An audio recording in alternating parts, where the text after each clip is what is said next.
Hi everyone, आज इस lecture के अंदर हम देखेंगे कि फर्टिलाइजेशन कैसे होता है और किस तरीके से sperm sales female genital tract के सारे एरियाज को क्रॉस करके सेकेंडरी oocyte तक पहुंचती है। सो फर्टिलाइजेशन क्या होता है? फर्टिलाइजेशन का मतलब है दो प्रोन्यूक्लियाइज का आपस में जोड़ना, और एक प्रोन्यूक्लियाई ओवम से और एक प्रोन्यूक्लियाई स्पर्म सेल से, दोनों फ्यूज होती है और मिलके बनाती है जाइगोट। सो ये जो फ्यूजन है, इस प्रोसेस को कहते हैं फर्टिलाइजेशन।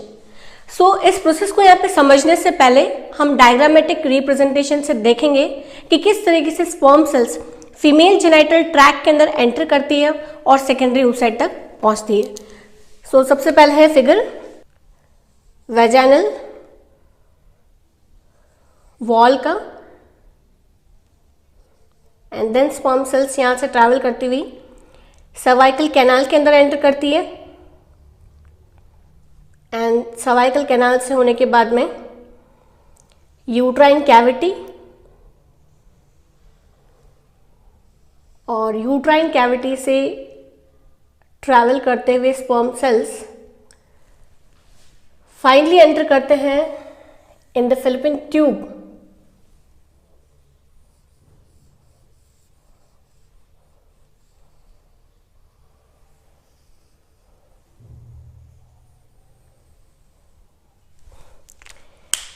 यहाँ पे हम इन सारे स्ट्रक्चर की आउटलाइन बनाएंगे। इधर दिस द यूट्रस,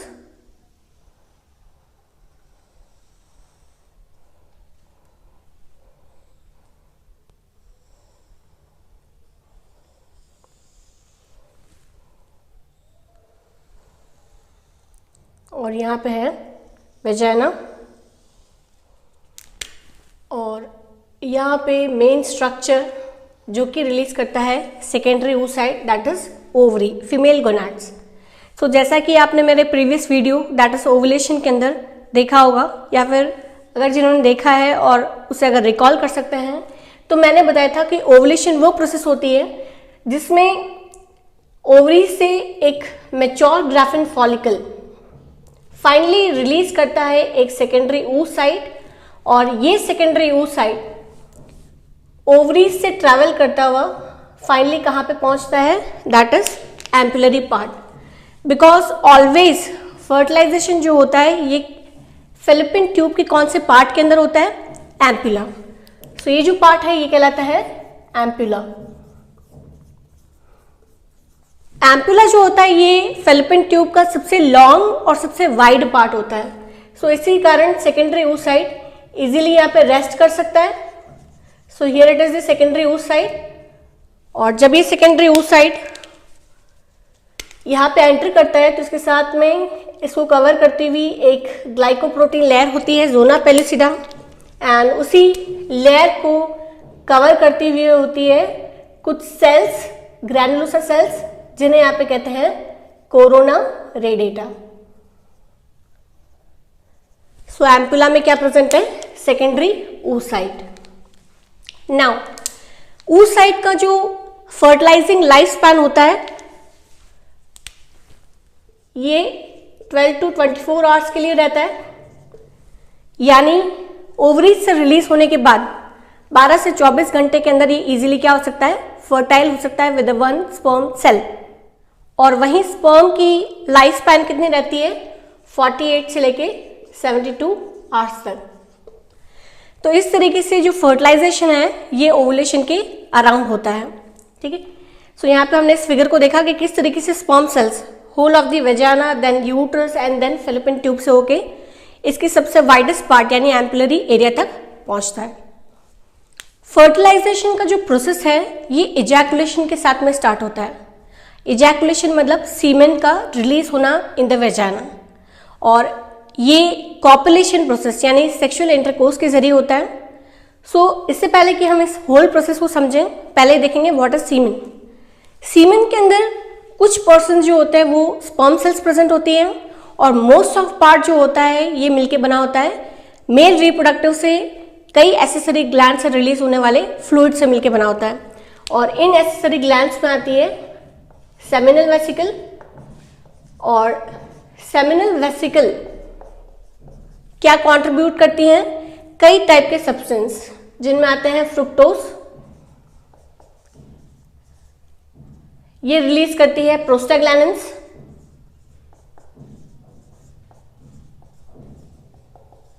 और रिलीज करती हैं कुछ क्लॉटिंग प्रोटीन्स।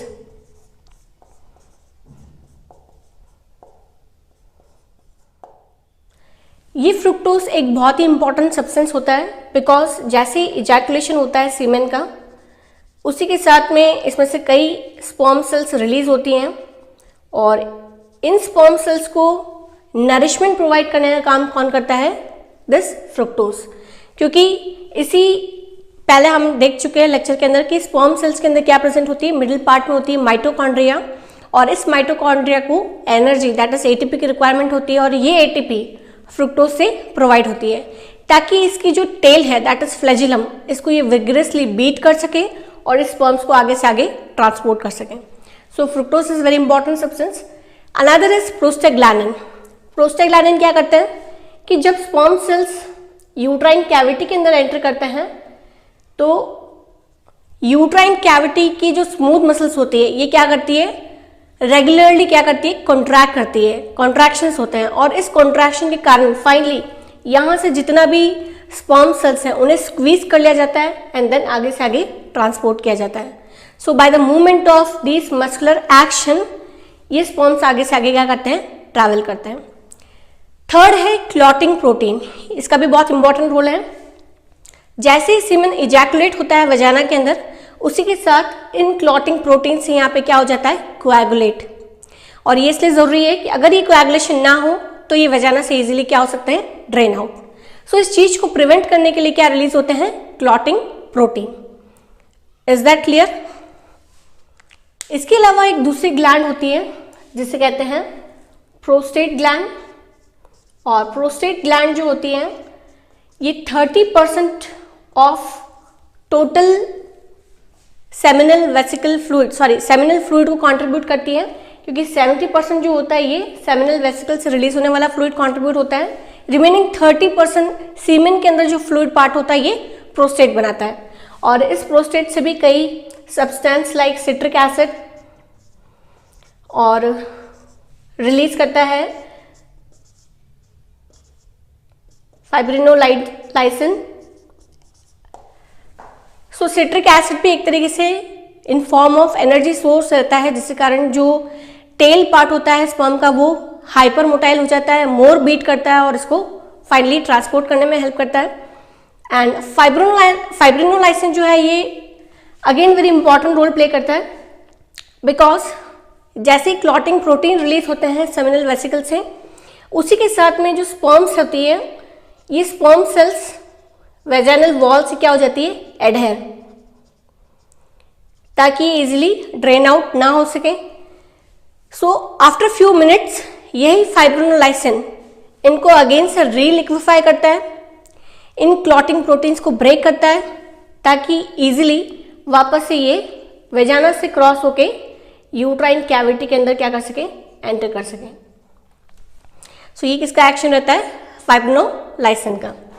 इसके अलावा लेस देन 1% जो कंट्रीब्यूट करता है फ्लूइड पार्ट, वो होता है बल्बोयूरेथ्रल ग्लैंड्स।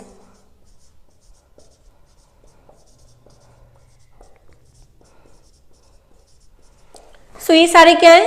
ये वो सारी एसेसरी ग्लैंड्स हैं जो कि फ्लूइड पार्ट कंट्रीब्यूट करती है इन द सीमेन, और कुछ परसेंटेज जो रहता है, जो सबसे माइनर रहता है, दैट इज स्पर्म सेल्स का, जो कि 10% होता है। रिमेनिंग 90% जो होता है दैट इज फ्लूइड पार्ट, जो कि इन सारी ग्लैंड्स सेमिनल वेसिकल्स, प्रोस्टेट और बल्बोयूरेथ्रल ग्लैंड से रिलीज होने वाले फ्लूइड के कारण होता है। नाउ आफ्टर इजैकुलेशन, जैसे ही सीमेन का इजैकुलेशन होता है वजाना के अंदर, उसी के साथ में नेक्स्ट इवेंट क्या होता है? वेरी इंपॉर्टेंट, जो कि whole of the tract continued रहता है फीमेल जेनाइटल ट्रैक के अंदर, जिसके कारण sperm cells finally secondary route side तक पहुंचते हैं, और इसे कहते हैं कैपेसिटेशन। सो कैपेसिटेशन वो प्रोसेस है जिसमें here it is the sperm cell, इस स्पर्म सेल्स के टिप पे प्रेजेंट होता है एक्रोसोमल कैप, और यहां पे प्रेजेंट है इसका genetic material in the nucleus. So capacitation process के जरिए इस एक्रोसोम्स के ऊपर भी कई प्रोटीन्स प्रेजेंट होते हैं और ये proteins through the process of capacitation क्या कर दिए जाते हैं, वॉश आउट और क्लीन कर दिए जाते हैं ताकि एक्सेस प्रोटीन यहाँ से क्या हो सके, रिमूव। और उसी के साथ में दूसरा जो इम्पॉर्टेंट प्रोसेस होता है कैपेसिटेशन के अंदर वो क्या है, that is hyper motility. In sperm cells की जो फ्लैजिला है, दैट इज टेल पार्ट है, इसको हाइपर मोटाइल किया जाता है, मोर बीट किया जाता है ताकि इजीली ट्रांसपोर्ट किया जा सके up till the secondary oocyte। So capacitation एक बहुत इंपॉर्टेंट प्रोसेस है और ये कहाँ से स्टार्ट होता है, फ्रॉम द वेजाइनल रूट। यहाँ से लेके ये easily uterine cavity and fallopian tube से क्रॉस होते हुए एम्पलरी पार्ट तक जब तक नहीं पहुंच जाता है, ये होल प्रोसेस कंटिन्यू रहता है, दैट इज कॉल्ड कैपेसिटेशन। यानी cleaning of the extra protein on the head region of sperm और उसी के साथ में hyper motility of the flagellum, that is called capacitation. Is that clear? Now जब ये कैपेसिटेशन होता है और ये जो क्लीनिंग होती है, इसके लिए रिस्पॉन्सिबल ईस्ट्रोजन भी होता है, बिकॉज ओवुलेशन के अराउंड इसी ईस्ट्रोजन पीक के कारण कुछ यूट्राइन फ्लूइड और सर्वाइकल फ्लूइड रिलीज होता है और ये fluid part in sperm cells के लिए फेवरेबल भी होता है, बिकॉज ये एक कंफर्टेबल इन्वायरमेंट प्रोवाइड करता है, बिकॉज ये रिलीज करते हैं कुछ एल्कलाइनिक मीडियम एंड उसी के साथ में जो क्लियर थिन मिल्की फ्लूइड है, ये फाइनली एक्सेस प्रोटीन को यहाँ से वॉश अवे करने में भी हेल्प करता है। तो आफ्टर कैपेसिटेशन फाइनली ये स्पर्म सेल्स हाइपर मोटाइल हो जाते हैं और along this whole fertile uterine tube ये स्पीडली मूव करते हैं और कहाँ पहुँच जाते हैं, नियर दी सेकेंडरी oocyte।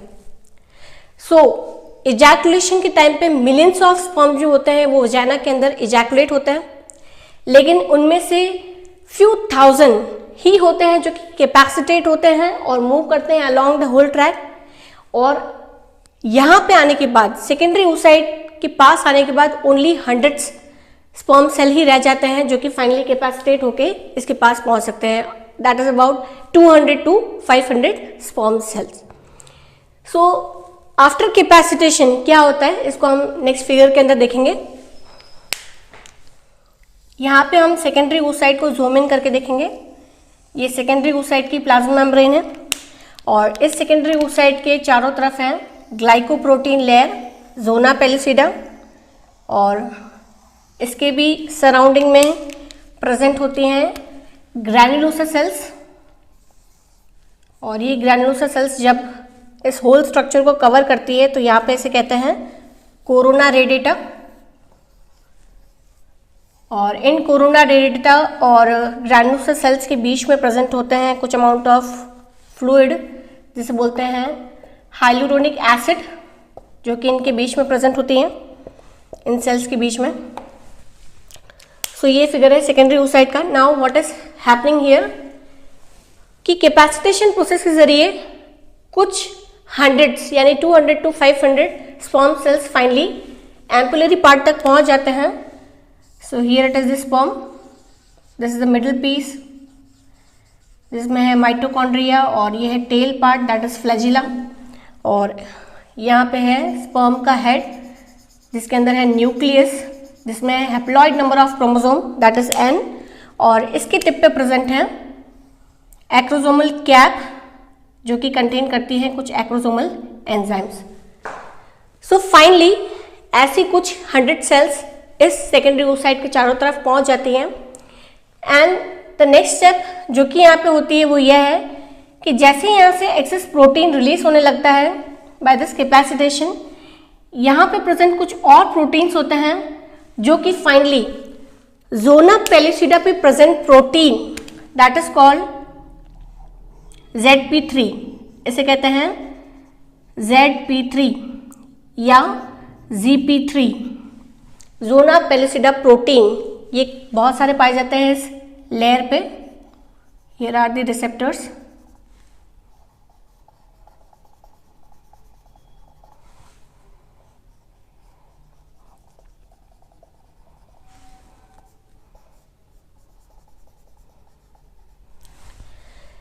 सो क्या होता है नेक्स्ट प्रोसेस के अंदर कि यहाँ पे टिप पे प्रेजेंट कुछ प्रोटीन इस ZP3 या इस प्रोटीन जो कि ज़ोना पेलुसिडा पे प्रेजेंट है उसके जरिए क्या कर ले जाते हैं, अट्रैक्ट। सो फाइनली क्या होता है कि इससे रिलीज होने वाला एंजाइम दैट इज हाइलुरोनिडेज इनके बीच में प्रेजेंट हाइलुरोनिक एसिड को डिग्रेड करते हुए और इस वॉल को, कोरोना रेडिएटा वॉल को डाइजेस्ट करते हुए फाइनली कहाँ, दैट इज ZP3 रिसेप्टर्स पे फाइनली इन स्पर्म सेल्स को क्या कर लेते हैं, अट्रैक्ट।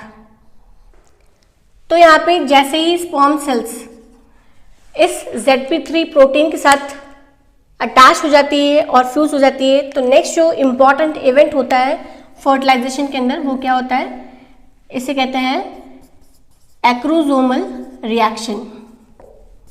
और इस एक्रोसोमल रिएक्शन के जरिए क्या होता है कि इस स्पर्म सेल की जो प्लाज्मा मेम्ब्रेन है, ये प्लाज्मा मेम्ब्रेन इस एक्रोसोमल मेम्ब्रेन के साथ में, इस एक्रोसोमल मेम्ब्रेन के साथ में क्या हो जाती है, फाइनली फ्यूज। तो इस तरीके से फाइनली फ्यूज हो जाती है बाय दिस एक्रोसोमल रिएक्शन और यहां पे ये रिलीज करती हैं एक्रोसोमल एंजाइम्स जिनमें है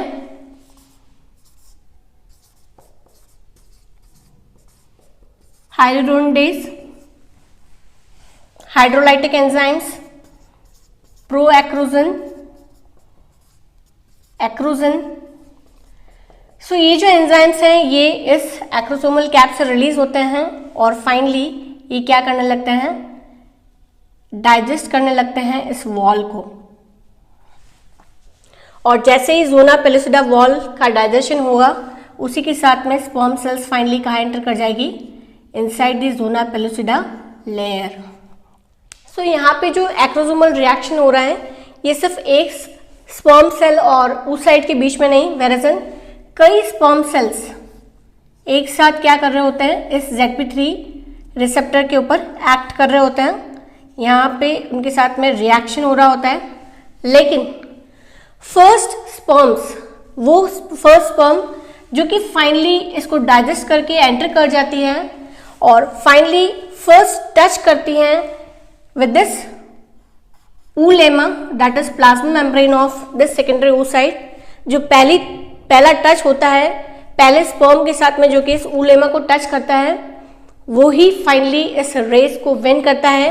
रिमेनिंग जो होते हैं वो वहीं पे अपने एक्शन को कैरिड आउट करने लगते हैं, वहीं पे वो रुक जाते हैं।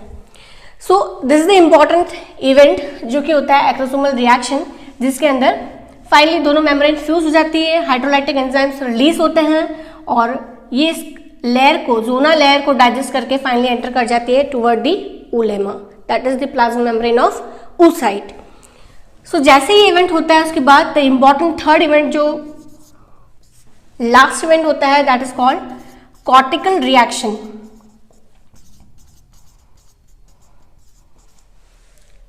नाउ इस लास्ट रिएक्शन के अंदर क्या होता है कि जैसे ही स्पर्म सेल टच करते हैं इसकी मेम्ब्रेन को, उसी के साथ में कुछ कॉर्टिकल ग्रैन्यूल्स जो कि साइटोप्लाज्म के अंदर प्रेजेंट होते हैं, ये पेरिफेरी की ओर माइग्रेट करने लगते हैं, इसकी वॉल की तरफ मूव करने लगते हैं और उसी के साथ इस मेम्ब्रेन के साथ में ये ग्रैन्यूल्स फ्यूज हो जाते हैं।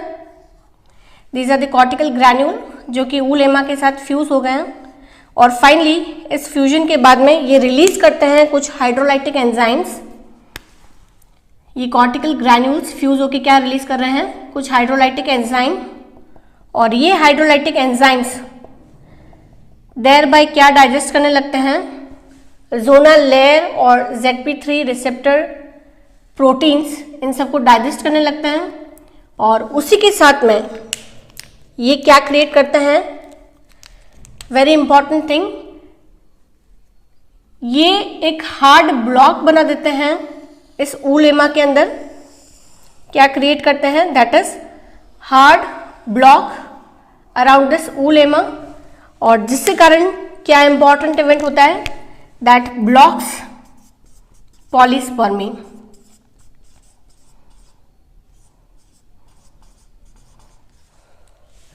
तो यहाँ पे इस कॉर्टिकल रिएक्शन के बाद में हाइड्रोलाइटिक एंजाइम के रिलीज होने के कारण ये क्या कर देता है, एक टाइट ब्लॉक बना देता है around this oocyte plasma membrane, जिसके कारण पॉलीस्पर्मी यानी जो बहुत सारे स्पर्म्स ZP3 मॉलिक्यूल पे एक्ट हो रहे थे, वर्क कर रहे थे ताकि वो एंटर कर सके इनटू दी सेकेंडरी oocyte, वो फाइनली क्या कर दिए जाते हैं, रोक दिए जाते हैं। बिकॉज यहाँ पे एक सिग्नल क्रिएट हो चुका है कि पहला जो स्पर्म है वो फाइनली इसको टच कर चुका है और वो फाइनली इसकी जेनेटिक मटेरियल को इनसाइड मूव करने वाला है।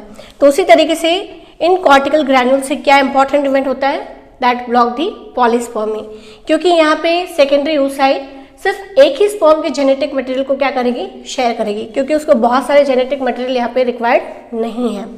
Is that clear? सो जैसे ही ऊलेमा को ये टच करता है स्पर्म, उसी के साथ में ये अपने जेनेटिक मटेरियल को साइटोप्लाज्म के अंदर रिलीज कर देता है with the haploid number of chromosome, और यहाँ पे इसे कहते हैं that is male pronucleus.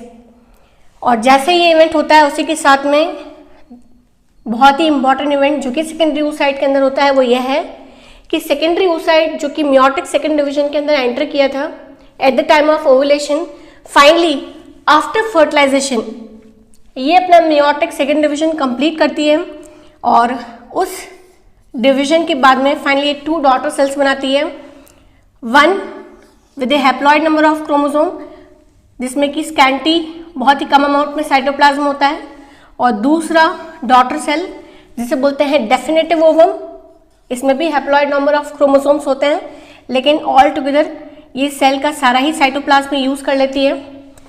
Division का ओनली मीन यह है कि जो एक्स्ट्रा सेट ऑफ क्रोमोसोम है उसे फाइनली क्या कर देना, डिग्रेड कर देना। सो फाइनली ये जो है इसका डिग्रेडेशन हो जाता है एंड जो यहाँ पे डेफिनेटिव ओवम बना है फाइनली कन्वर्ट हो जाता है into the female pronucleus, and जैसे ये फीमेल प्रोन्यूक्लियाई बनता है तो नेक्स्ट इवेंट होता है दैट इज फ्यूजन। और जैसे ही फीमेल प्रोन्यूक्लियस और मेल प्रोन्यूक्लियाई मिलते हैं तो उसी के साथ में ये फॉर्म करते हैं 2n diploid number of chromosome with the 1 mononuclear cell, जिसे फाइनली यहाँ पे क्या कहा जाता है, जाइगोट।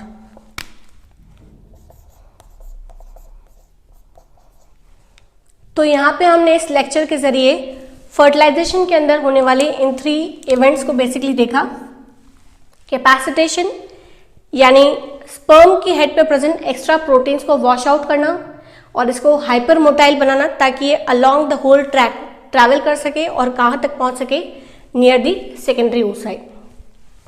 सेकेंड स्टेप हमने देखा एक्रोसोमल रिएक्शन, जिसमें फाइनली स्पर्म सेल्स की प्लाज्मा मेम्ब्रेन और जो एक्रोसोमल मेम्ब्रेन होती हैं ये दोनों फ्यूज हो जाती हैं और ZP3 रिसेप्टर के साथ ही अटैच हो जाती है, बाइंड हो जाती हैं और ये अपने हाइड्रोलाइटिक एंजाइम्स को रिलीज करती हैं ताकि जोनल लेयर जो है वो क्या हो सके, digest, and finally sperm cells enter कर सके toward the oolemma, that is the plasma membrane of secondary oocyte। Now third reaction होता है that is called cortical reaction, जिसमें जैसे ही sperm cells, first sperm cells और ओनली 1 स्पर्म सेल जो कि पहले टच करती है oolemma को, उसी के साथ में कॉर्टिकल रिएक्शन बिगिन होता है। कॉर्टिकल ग्रैन्यूल्स इस oolemma के साथ फ्यूज हो जाते हैं और अपने हाइड्रोलाइटिक एंजाइम्स को रिलीज करते हैं ताकि ये ZP3 रिसेप्टर्स को डाइजेस्ट कर सके और उसी के साथ में इस oolemma के अराउंड क्या बना सके, टाइट ब्लॉक, ताकि बहुत सारे स्पर्म्स जो कि ट्राई कर रहे हैं सेकेंडरी oocyte के अंदर एंटर करने के लिए उनको वहीं पे रोका जा सके। So this is the third event that is called cortical reaction, and finally इसका जेनेटिक मटेरियल एंटर करता है सेकेंडरी oocyte, अपना मियोटिक सेकेंड डिवीजन कंप्लीट करता है, दोनों pronuclei male pronuclei and female pronuclei दोनों का फ्यूजन होता है and finally mononuclear cells with the diploid number of chromosome जिसे कि जाइगोट कहते हैं, इसका फॉर्मेशन होता है। सो इस प्रोसेस को कहते हैं फर्टिलाइजेशन। और इसी के साथ में एम्ब्रियोलॉजी के अंदर आप ये कह सकते हैं कि पहला इवेंट स्टार्ट होता है और नाउ ये कहा जा सकता है कि women is being pregnant. Thank you.